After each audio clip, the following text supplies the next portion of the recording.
Apžvelkime, kaip dirba šita IMAU kamera, kuri yra pakabinta pas mus prie ofiso, kurią galite atvykę pas mus pasižiūrėti, kaip jinai dirba.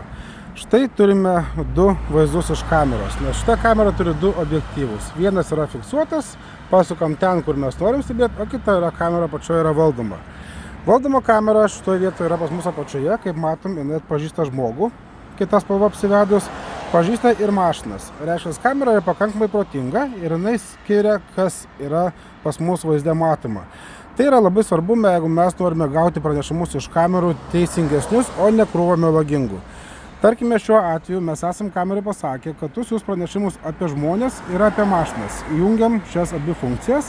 Motion Detect mes esame išjungę. Ką reiškia Motion Detect? Motion Detect reiškia, kad jeigu vaizde bet kas, bet kur sujudėjo lapai, šešėliai, bet kas, kamera iš karto siūs jums nereikalingą pranešimą. Šitą funkciją laikom išjungtą. Yra ir sekimas, bet sekimo funkcija, supraskim teisingai, galbūt ne visada gerai dirbs. Vis tik tai nėra profesionali kamera už 1000 pinigų, jinai kainuoja mažiau negu 100 eurų.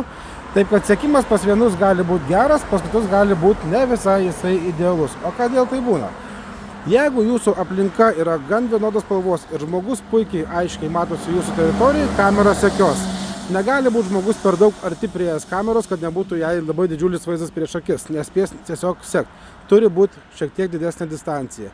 Pas kitusgi galbūt yra daug tujų, daug krūmų ir kamerai bus sunkiau identifikuoti žmogų. Todėl tokios kameros to sekimo idealaus neatliks. Gerai seka kameros nuo 1000 pinigų.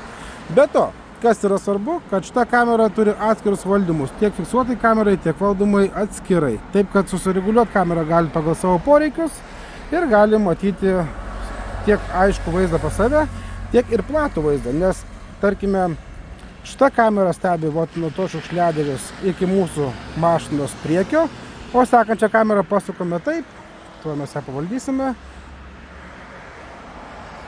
pasisuksime biškį mes ją į šoną, stebėsim sekantį vaizdą nuo šios mašinos priekinio lango ir, kai yra užšaltos rankos jau, nu va.